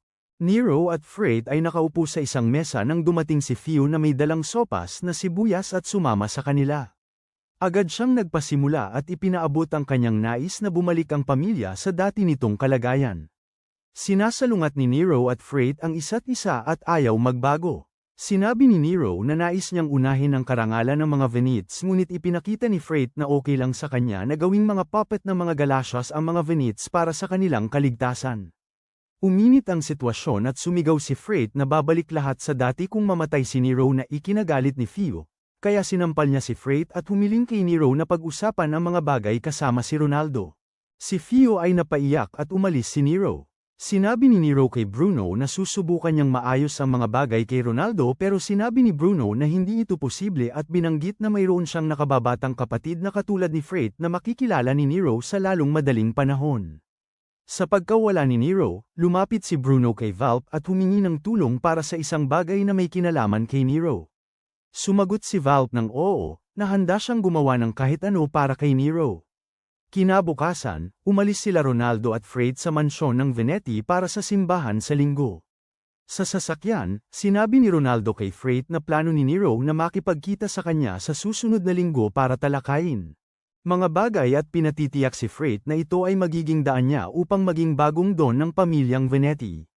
Habang nagmamaneho ang kotse ni Freight at Ronaldo, biglang bumili si Valp sa isang asul na kotse mula sa likuran at pinaputukan si Ronaldo sa braso bago tumakas ngunit nakuha rin ng mga gwardya na mapatuloy si Valp.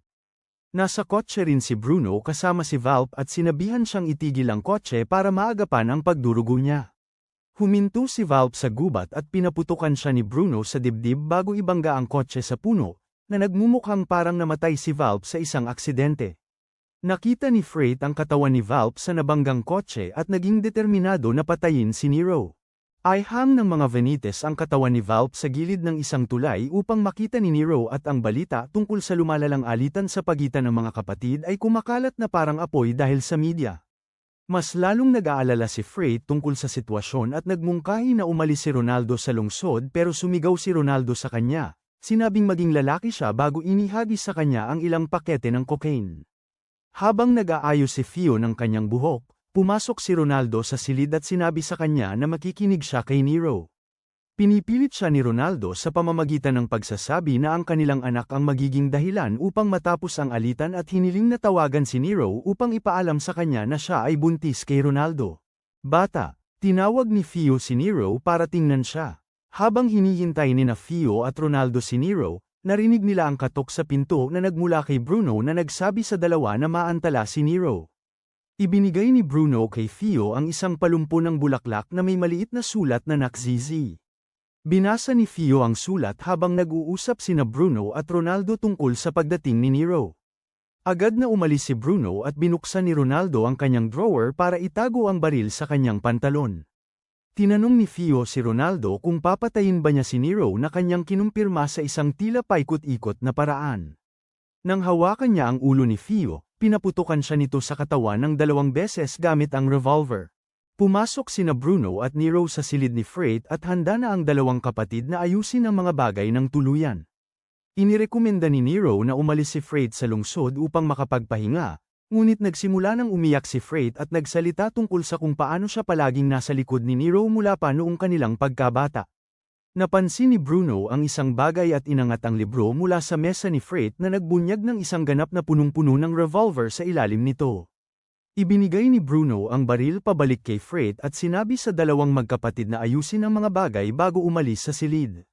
Nagpahilan sina Freight at Nero sa isa't isa at pinindot ang gatilyo, ngunit tanging baril ni Nero lamang ang pumutok. Dahil sa lihim na binawasan ni Bruno ang baril ni Freight nang kunin niya ito. Sa istasyon ng tren, nagpaalam sina Tiger at Bruno kay Fio. Lumapit si Bruno kay Fio at bamulong sa kanyang tainga na pinatay ni Freight si Ronaldo, na nag-udyok kay Nero na patayin ang kanyang sariling kapatid bilang patunay ng kanyang katapatan sa Gal-Axis. Lumapit si Bruno kay Nero na nalulumbay at pinatakan ang kanyang balikat bago sabihin sa kanya na siya na ang magiging kapatid niya mula ngayon. Lumabas si Scusa sa isang gusali kasama ang isang lalaking nagngangalang Delphi, ang federal na bureauist ng Prohibition mula sa Chicago, na mamumuno sa kapayapaan sa lawless imbes na siya. Sinabi ni Delphi sa media na ang mga pangunahing target niya ay ang mga pamilya ng Fango at Venetti. Binanggit din niya kung paano niya balak tapusin si Nero, ang kasalukuyang acting don ng pamilya Venetti at ang kanyang Lawless Heaven Brewery. Narinig ni Nero ang anunsyo ni Delphi sa radyo at iminungkahi ni Barbaro na pabagalin ang paggawa ng Lawless Heaven ngunit tumanggi si Nero. Habang nagpaplano ang Fango na durugin ang mga Venites, pumasok sina Bruno at Cordio sa isang kafe at umupo sa tabi ni Delphi, nagtatapon sa kanya ng isang bante ng pera para suhulan siya. Tumanggi si Delphi sa suhol kaya't sinaktan siya ni Bruno ng banta na ang kanyang anak na babae ay 4 na taong gulang na ngayon at dapat niyang alagaan ang kanyang pamilya. Natatakot ito kay Cordio at nagugulat siya. Umalis ang dalawa sa kafe pero ibinabalik ni Delphi, na ang kaligtasan ng pamilya ay nanganganib, ang pera na pangsuporta kay Cordio na isinaslide dito sa bulsa ni Bruno. Nag-aalala si Cordio na naging iyon ang mismong bagay na ipinangako niyang wawasakin. Sinabi ni Barbaro kay Nero na nagsimula ng isara ni Delphi ang mga pabrika ng serbesa sa paligid ng bayan pero sinabi ni Nero na barilin ang ilang bala sa bahay ni Delphi para takutin siya at patayin siya kung hindi umubra ang unang hakbang. Samantala, pinipilit ni Serato na makasama si Cordio kay Fango at gawin siyang Lawless Heaven. Dahil narinig niya ang bulong-bulungan na malapit nang magtapos ang panahon ng Prohibition pero tumanggi si Cordio. Habang tumitindi ang tensyon sa pagsisiyasat ni Delphi sa lodge, nagpasya si Nero na maglabas ng mga utos para sa pag-aalis kay Delphi. Gayunpaman, nagmungkahi si Bruno ng mas estratehikong paraan, na imungkahi na i-target ang pamilya ni Delphi sa halip upang pilitin siyang itigil ang kanyang pagsisiyasat. Sa loob ng kanyang sariling apartment, sumigaw si Cordio, nagtatanong sa desisyon ni Bruno na isali ang pamilya ni Delphi nang ang kanyang vendetta ay laban lamang sa mga Venites. Bilang tugon, itinapon ni Bruno ang isang bungkus ng pera kay Cordio, sinasabing para ito sa kanyang kolehiyo. Mga gastos. Sinabi ni Bruno kay Cordio na umiwas na sa buhay niya bago umalis sa kanyang apartment. Tumawag si Delphi mula sa isang hindi kilalang tao, sinasabing itigil ang investigasyon pero siya'y galit na tumanggi. Umalis ang asawa at anak na babae ni Delphi sa bahay para pumunta sa isang lugar at sinabi ni Delphi sa tsuper na alagaan sila. Nakakuha si Delphi ng isa pang tawag sa telepono at sinagot ito. Nang buksan ng tsuper ang susi, sumabog ang kotse.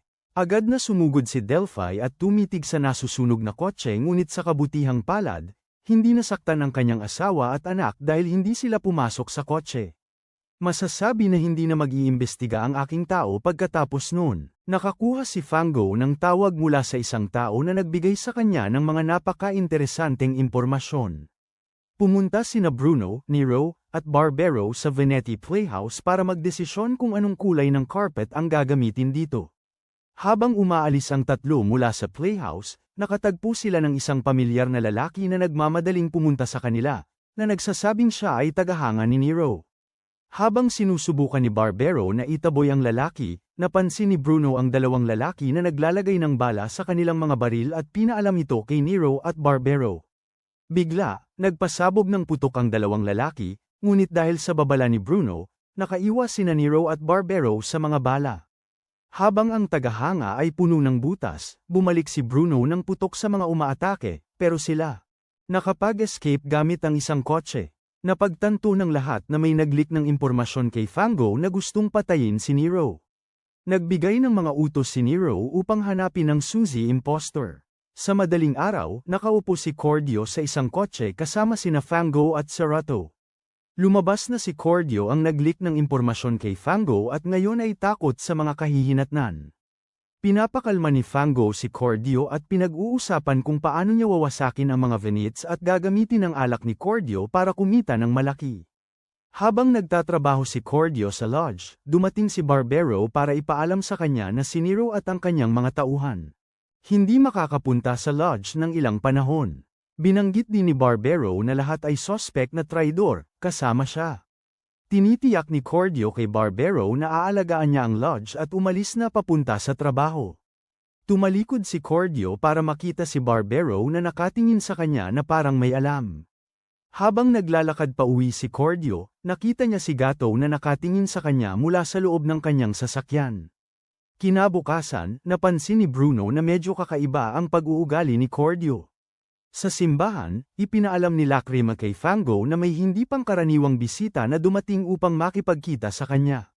Dumating si Scusa kasama ang recipe ng Lawless Heaven at sinubukan itong ipagbili kay Fango na mga plano na itapon si Cordio dahil wala na itong silbi sa kanya. Dinala ni Serato si Cordio kay Fango na may nais pag-usapan sa kanya. Pour ni Fango nang inumin si Cordio at sinabing wala na itong silbi sa kanya. Nilagok ni Cordio ang inumin at napagtanto na ito ay Lawless Heaven bago ipahayag ni Fango sa kanya na ang recipe ay nalik sa kanya ni Scusa.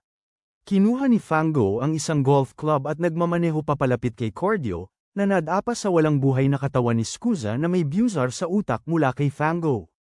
Pagkatapos takutin si Cordio, nagpasya si Fango na ipagkaloob siya ngunit nangako na ipapaalam kay Nero ang tungkol kay Cordio. Pagtataksil, tinawagan ni Fango ang telepono ng Vanity Mansion at humiling na makausap si Nero. Nagsimula si Cordio na humingle habang umaabot siya sa bote ng alak. Habang nakababa ang guard ni Fango, sinira ni Cordio ang bote sa ulo ni Fango at pagkatapos ay ipinasok ito sa kanyang lalamunan. Kinuha niya ang telepono at patuloy na sinisipa ito sa ulo ni Fango hanggang sa kumalat ang kanyang utak. Nagmamadali si Cordio patungo sa istasyon ng tren matapos patayin si Fango, umaasang makakatakas, ngunit siya ay nahadlangan ng ilang lalaki. Samantala, nagising si Bruno sa kanyang apartment, nag-aalinlangan na sagutin ang isang tawag sa telepono na may, "Pumasok ka." Si Bruno ay dinala sa isang garahe kung saan natagpuan niya si Cordio na nakatali sa isang upuan, sinasaktan at ini-interrogate. Si Gato ang nahuli kay Cordio at dinala siya sa mga Vanity. Si Carmelo, isa sa mga tao ni Orko, ay sinasaktan si Cordio para makakuha ng sagot pero sinabi ni Ganso na siya na ang humawak sa pagtatanong, ngunit wala rin itong naging resulta. Sa opisina, pinaplano ni Nero na patayin si Cordio at ini-inform ni Barbero si Nero na ang mga nakatataas mula sa pamilya Fango ay nais makipagtulungan sa mga Vanity dahil patay na ang kanilang don. Humiling si Barbero kay Bruno na umalis sa kwarto upang pag-usapan ng isang bagay kay Nero ng pribado. Si Bruno ay umuwi sa kanyang apartment at ipinapakita ang kanyang pagkainis sa sitwasyon nang dumating si Serrado sa kanyang pinto. Tinanong ni Bruno si Serrado tungkol sa nangyari sa pagitan ni Fango at Cordio, matapos ipaliwanag ni Serrado ang lahat. Naaalala ni Nero kung paano sinabi sa kanya ni Cordio na siya ang nagdala sa kanya sa gulo na ito. Mabilis na umalis si Bruno at tumakas sa courtyard kung saan naroroon ang garahe. Narinig ni Bruno ang mga putok ng baril mula sa loob ng garahe at lumabas si Ganso mula sa garahe na may sugat sa braso. Ipinaliwanag ni Ganso kung paano sinubukan siyang patayin ni Carmelo at binaligtad niya ang sitwasyon sa kanya, pero ang gulo. Pinayagan si Cordio na makatakas. Kaagad pagkatapos, nagpadala si Nero ng isang grupo upang hanapin si Cordio. Sa opisina, ibinabahagi ni Barbero ang kanyang mga hinala tungkol kay Bruno kay Nero. Gayunpaman, tinatanggihan ni Nero ang mga alalahanin ni Barbero, na nagpapakita ng kanyang ganap na tiwala kay Bruno. Bumalik si Bruno sa kanyang apartment at tumanggap ng tawag mula sa isang tao na lumalabas na si Cordio. Sa tawag, sinabi ni Cordio na papatayin siya kung hindi papatayin ni Bruno si Nero. Lumalabas na nagbabasa si Cordio ng script habang tinutukan ng baril. Sinabi ni Cordio kay Bruno na tatawagan niya ulit siya sa parehong oras at kung hindi papatay si Nero, siya ay papatayin. Bago makapagsalita si Cordio kung sino ang nagpasa ng liham kay Bruno, naputol ang linya. Nagsimula ng mag-isip si Bruno kung sino ang pang-apat na tao. Tinawag ni Del Toro, tagapagtanggol ni Vincent, si Bruno, Nero, Barbero at Ganso sa opisina. Sinasabi ni Nero kay Vincent na gusto niyang maging ehekutibo si Barbero ng pamilya at ipinapakilala si Bruno sa kanya. Tinanong ni Vincent si Bruno na alagaan si Nero bago simulan ang kanyang, "Tama ka, mali ako," bla bla bla na talumpati na sa huli ay nagtapos sa pagtatalaga kay Nero bilang bagong don ng pamilyang Venetti. Sila'y nagsimula ng pinakamakulay na seremonya at bawat lalaki sa silid ay lumapit kay Nero at hinahalikan siya sa kamay na parang Pookie Bear siya. Matapos maging bagong don si Nero, pinakilala ni Barbero ang mga plano kung paano hahawakan ng pamilya ang mga bagay sa hinaharap. Pinag-usapan niya kung paano ang pamilya Fango ay nakipag-isa sa pamilya Venetti. Ibinahagi din niya ang plano na gamitin ang isla at ang kanilang pangunahing ruta ng benta na may mga plano na palawakin ng lodge at ibenta ang Lawless Heaven sa Chicago. Nagprotesta si Ganso na hindi magiging masaya si Don Galosha, ngunit sinabi ni Nero na padadalhan niya si Bruno kay Don Galosha para makipagnegosasyon. Nero ay humiling na siya ang pumunta imbes na si Bruno, pero tumanggi si Nero. Tiger at Nero ay nalasing sa hapunan, habang si Bruno ay nagtatanong sa kanya tungkol sa lalaking nakatayo sa tabi ni Vincent. Ipinaliwanag ni Nero kung sino si Del Toro kay Bruno at ibinahagi kung paano siya naglingkod kay Vincent mula nang siya ay bumalik mula sa digmaan sa Europa. Binanggit ni Tiger kung paano pumasok si Del Toro sa kulungan 7 taon na ang nakalipas at lumabas na lang mga 2 taon na ang nakararaan. Tinanong ni Bruno si Nero kung ang kanyang unang trabaho ay kay Del Toro, kung saan siya ay sumagot na si Del Toro ay pumasok sa kulungan bago yun. Umalis si Nero para umihi at matapos ang ilang sandali ng katahimikan, sinabi ni Nero kay Bruno kung paano hinahangaan ni Ganso. Siya, habang tumatayo si Bruno para umalis ng silid, sinabi ni Nero sa kanya na 7 taon na ang nakalipas, sa kanyang unang trabaho, hindi siya nakapagbaril ng sinuman. Tinanong ni Bruno si Nero kung kaya na ba niyang barilin ang bata mula 7 taon na ang nakalipas at umalis.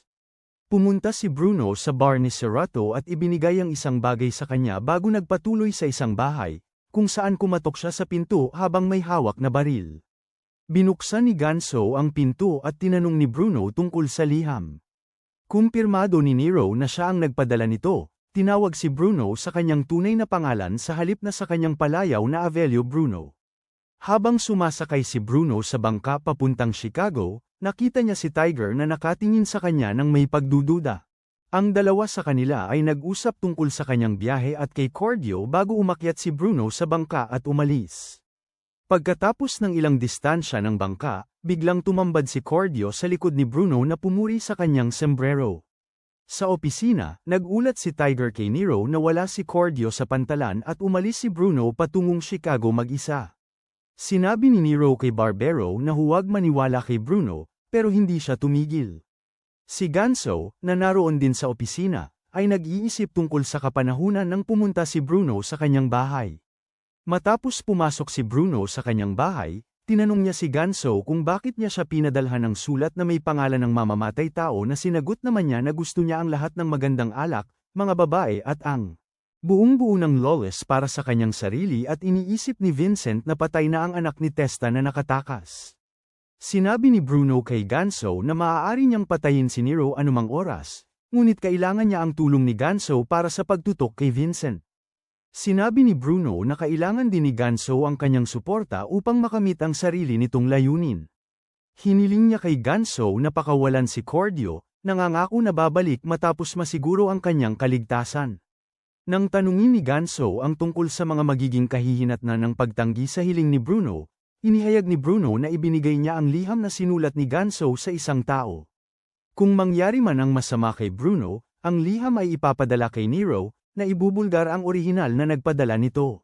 Pinalaya ni Ganso si Cordio at dinala siya ni Bruno sa kanyang lumang apartment. Gumugol si Cordio ng isang gabi sa man cave ni Bruno bago niya napagtanto na walang paraan na makakapamuhay ang tao ng ganon at namili sila ni Bruno. Hiningi rin ni Cordio kay Bruno na dalhin siya sa ilan sa kanyang mga paboritong lugar. Pagkatapos ng kaunting montage ng buhay, natulog sila at kinabukasan, natapos ni Bruno ang tawag sa telepono sa isang tao, ipinapadala ang kanyang pagbati kay Strega. Umalis si Bruno kay Cordio at nagkaroon ng mabilis na pagtigil sa Chicago bago bumalik sa Lawless. Maayos ang pagsasagawa ng Playhouse at binanggit ni Barbero kung gaano katagal na wala si Bruno. Sa buong linggo kapag umabot sa Chicago nakaraniwang tumatagal ng isang araw pero si Tiger at Ganso ay nasa tabi ni Bruno. Matapos mag-usap, dumating si Bruno at nag-ulat sa kanyang pagbisita sa Chicago. Ininform niya si Nero na ang negosasyon kay Don Galosha at sa kanyang underboss pamangkin, si Strega, ay naging maganda. Bago dumating sa mansyon, tinupad ni Bruno ang kanyang pangako na bisitahin si Ganso. Sa kanilang pagpupulong, sinabi ni Ganso kay Bruno na ang Playhouse ay magbubukas sa loob ng 3 araw, at pareho silang darating nina Vincent at Don Galosha. Ibinigay ni Ganso kay Bruno ang isang baril at ilang bala para patayin si Vincent. Ang malaking pagbubukas ng playhouse ay 2 araw na lang at si Barbero ay pumunta sa daungan. Ipinakita ang isang larawan ni Cordio sa isang lalaki at tinanong kung kilala niya ito. Nangyari yun ng gabing yun, tinawag si Bruno sa mansion matapos siyang sabihan na may lumabas na bagong impormasyon tungkol kay Cordio. Pumasok si Bruno sa silid at tinanong siya ni Barbero kung siya ang nagpayag kay Cordio na makatakas habang itinutok ang baril sa kanya. Sa gitna ng pagtatanong ni Barbero kay Bruno, may isang lalaking bumukas ng pinto at itinulak si Cordio sa loob na nagdulot ng gulat sa kanya at nagpakita siya ng tunay na emosyon ng tao sa unang pagkakataon sa loob ng 7 taon. Nang umalis si Bruno, iniwan si Cordio sa kanyang lumang apartment, gusto niyang wakasan ang kanilang koneksyon sa mafia at bumalik sa mga mabubuting araw. Isang araw, lumapit ang may-ari ng inuupahang bahay ni Bruno at sinabi kay Cordio na may tawag siya mula sa isang taong nagngangalang Bruno Lagusa. Nang sagutin ni Cordio ang telepono, sinabi ni Ganso na kailangan niyang bumalik sa Loles agad upang iligtas si Bruno. Sa mansyon, binugbog ni Barbero si Cordio at tinanong kung bakit niya gustong patayin si Nero, na sinagot niya na ginawa niya yun lahat upang iligtas si Bruno mula sa nakakatawang lugar na tinatawag nilang Venetti Mansion. Sinabi ni Cordio sa lahat na wala si Bruno sa kanyang mga plano at nag-iisa lamang siya. Itinutok ni Nero ang kanyang baril kay Cordio bago ito ibigay kay Bruno at tanungin siyang patayin si Cordio para patunayan ang kanyang loyalty sa pamilya. Naalala ni Cordio ang lahat ng mga kakaibang bagay na ginawa niya kasama si Bruno mula nang ipanukala niya ang ideya na ibenta ang kanyang moonshine sa mafia. Alam ni Bruno na wala siyang paraan upang makatakas sa sitwasyong ito. Itinutok ang baril kay Cordio at nagpakita ng masakit na ekspresyon bago niya hilahin ang taga at patayin ito. Nakatayo sa harap ng walang buhay na katawan ni Cordio, sinabi ni Bruno na malapit na siyang sumama rito. Barbero at Nero ay nagtatanong tungkol sa mga detalye ng pagpupulong ni Bruno kay Don Galosha at Strega. Gayunpaman, si Bruno, pagod at walang tulog, ay sumasagot ng maikli, isang salitang sagot. Hindi nagtagal, dumating sina Don Galosha at Strega sa Venetti Mansion at nagbatian sila ni Nero at Vincent. Naglingkod si Nero ng walang batas na langit, ngunit umubos si Vincent ng dugo, itinatago ito gamit ang mantle. Habang umaalis sina Don Galosha at Strega, inaanyayahan nila si Bruno na sumama sa kanila sa Chicago, ngunit tumanggi siya. Sa isang bar, pinag-usapan ni Bruno at Gonzo ang kanilang plano na tanggalin ang 2 Venit sa playhouse. Kinabukasan, dala ni Gonzo ang 2 sa kanyang mga tauhan para tumulong sa pagpatay kay Del Toro, na magbabantay sa silid kung saan sila Nero, Vincent, at Don Galosha ay manunood ng dula. Nagtanong si Bruno kay Gonzo na isulat ang kanyang pangalan sa listahan ng mga mamamatay tao sa liham, upang ipakita na hindi siya kasangkot dito. Ipinahayag din niya kay Gonzo na alam niya na naroroon si Gonzo sa sasakyan noong gabi ng pagpatay kay Testa, at binanggit din kung paano hindi siya nagpaputok ng kahit isang bala sa gabing iyon. Biglang umalis si Bruno nang pumasok si Strega sa bar, tinatanong si Gonzo tungkol sa kanyang tiwala kay Bruno. Tinawag ni Gonzo si Bruno na isang may kakayahang tao at tinanong si Strega kung alam ni Don Galosha ang tungkol sa kanilang plano, na tumugon siyang hindi siya alam. Pumunta si Barbero kay Nero, humihiling na tanggalin si Bruno sa listahan ng mga gwardya sa playhouse, ngunit tumanggi si Nero. Pumunta si Barbero kay Vincent, na patuloy na humihina ang kalusugan. Ipinahayag ni Vincent kay Nero na si Testa Lagusa ang kanyang pinakamatalik na kaibigan na kanyang pinatay, nagtataka kung may iba pang paraan para iligtas siya mula sa mga Galosha.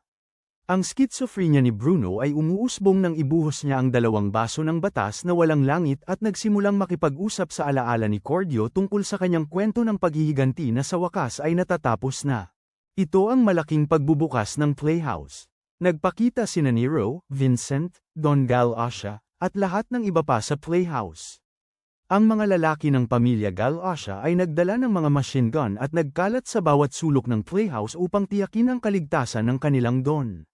Sinabi ni Bruno kay Barbero na titingnan niya ang paligid ng playhouse at umakyat sa itaas.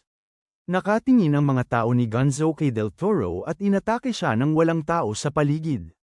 Sa kabila ng 3 saksak, nagawa ni Del Toro na patayin ang parehong umaatake at nagpunta sa VIP room kung nasaan sina Vincent, Nero, at Don Galosha. Halos maabot ni Del Toro ang silid pero biglang tumakbo si Bruno mula sa likuran at tinaga siya, ibinibigay ang huling dagok. Nahuli ni na Barbero at Tiger si Bruno na pinapatay si Del Toro at itinali siya sa isang upuan sa basement. Sinabi ni Bruno kay Barbero na ang natitirang mga kasama niya ay hinahabol si Nero at pinabasa sa kanya ang liham sa kanyang bulsa. Binasa ni Barbero ang liham at pumunta si Tiger para tawagan si Gonzo at si Nero, pero sinabi ni Barbero na tawagan lang si Gonzo. Sinabi ni Tiger kay Gonzo ang tungkol sa pagtataksil ni Bruno, at sa daan ay humiling si Gonzo kay Tiger na tawagan din si Nero dahil siya ang Don. Barbero sinabi kay Gonzo na hindi papatayin ni Nero si Bruno at inilabas ang kanyang baril. Bago makapasabog si Barbero kay Bruno, inalis ni Gonzo si Barbero. Sinabi ni Gonzo kay Bruno na tapos na ang kanilang plano pero sinabi ni Bruno na maayos ang lahat. Dinala ni Tiger si Nero sa basement at sinabi ni Gonzo kay Nero na kakalabas lang ni Bruno na nakatakas. Inabot ni Gonzo ang liham kay Nero nang dumating si Stragus at sinabi sa mga Venites na harapin ang mga kahihinatnan kung may mangyari kay Don Gal-Asha. Naghahanap sina Nero at Tiger kay Bruno na papunta sa booth kung saan naroon sina Vincent at Don Gal-Asha. Nasa labas ng silid, tumataas ang tensyon sa loob habang naghahanap si Vincent ng paraan para makaligtas. Si Bruno ay puno ng galit at nagmamasid sa paligid.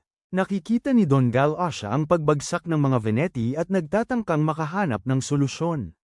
Ang mga tao ay nagtatakbuhan papalayo, habang si Nero ay nag-iisip ng plano upang mapigilan ang karahasan na nagliliyab sa paligid.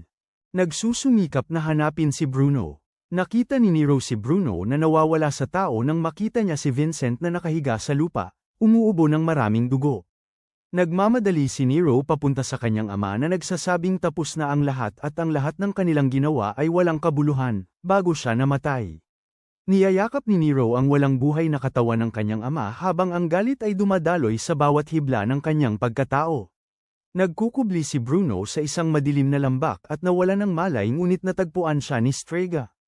Nabigo si Nero, nagtatanong kung bakit siya nagtitiwala kay Bruno na nakatali sa isang upuan ng mga tao ni Strega. Sa malayo, nakita ni Bruno ang isla na nasusunog habang naririnig ang tunog ng mga putok ng baril at sumasabog ang kalangitan. May kumakatok sa pinto at pinatay ang parehong tao ni Strega. Lamingo si Bruno at nakita si Nero na nakatayo sa likuran niya. Pinalibutan ng mga Galatias ang mga Venites, na nakatago sa isla, at nagsimula ang isang hindi patas na barilan, habang unti-unting nauubusan ng bilang ang mga Venites. Habang nasa simbahan kasama si Tiger, tumanggap si Nero ng tawag mula kay Serato na nasa labas ng gusali kung saan dinala ng mga tao ni Strega si Bruno at ipinaalam kay Nero na nakatali si Bruno sa silid #500 at isa sa Hotel Loles. Kinuha ni Nero si Bruno mula sa hotel at pumasok silang dalawa sa sasakyan ni Serato. Si Serato ay nalulungkot sa pagkamatay ni Cordio at sinisisi si Bruno sa pagkakasangkot sa lahat ng gulo. Tinanong ni Nero si Bruno kung sino ang nagpadala ng liham, at inihayag na ito ay si Gonzo, na nagdulot kay Nero ng pakiramdam ng pagka-betrayal at disappointment. Tinanong ni Nero si Bruno kung bakit hindi niya siya pinatay sa playhouse, kung saan sumagot si Bruno na gusto niyang maramdaman ni Nero ang parehong sakit na naranasan niya, isang sakit na mas masahol pa sa kamatayan. Matapos itago ito sa loob ng 7 taon, nagkaroon finally si Bruno ng pagkakataon na sabihin kay Nero na sayang at masyadong maaga namatay si Vincent na naging dahilan upang maubos ang pasensya ni Nero. Sinasabi ni Serato sa kanila na huminto at nagsimula ng magmaneho.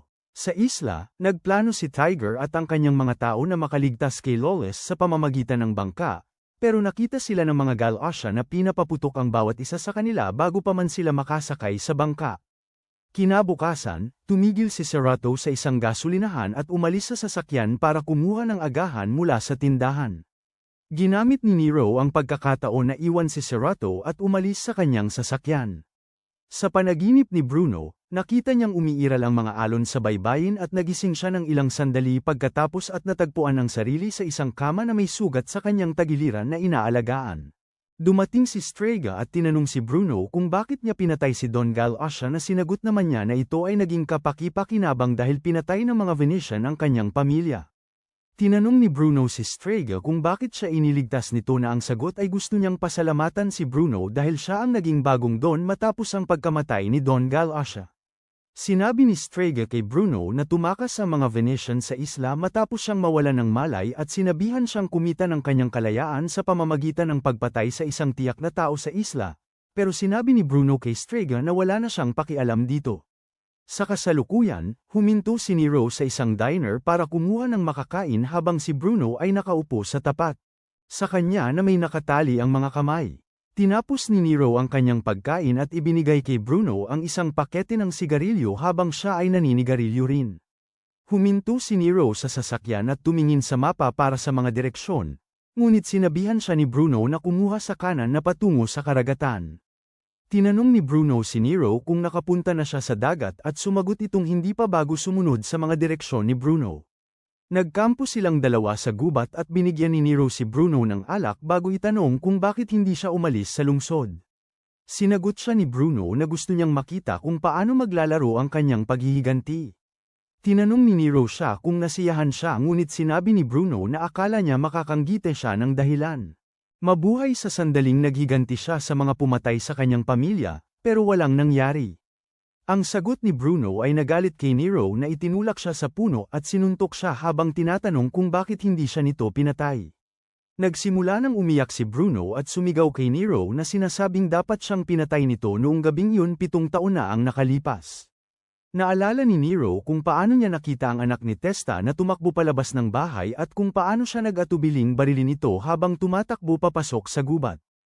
Kinabukasan ng umaga, habang kumakain si Nero ng steak, humiling si Bruno na kalasin ang kanyang mga kamay bago ilagay ang ilan sa pagkain ni Nero sa kanyang bibig. Pinaalis ni Nero si Bruno na magmaneho ng sasakyan at huminto sila nang masira ang kanilang kotse.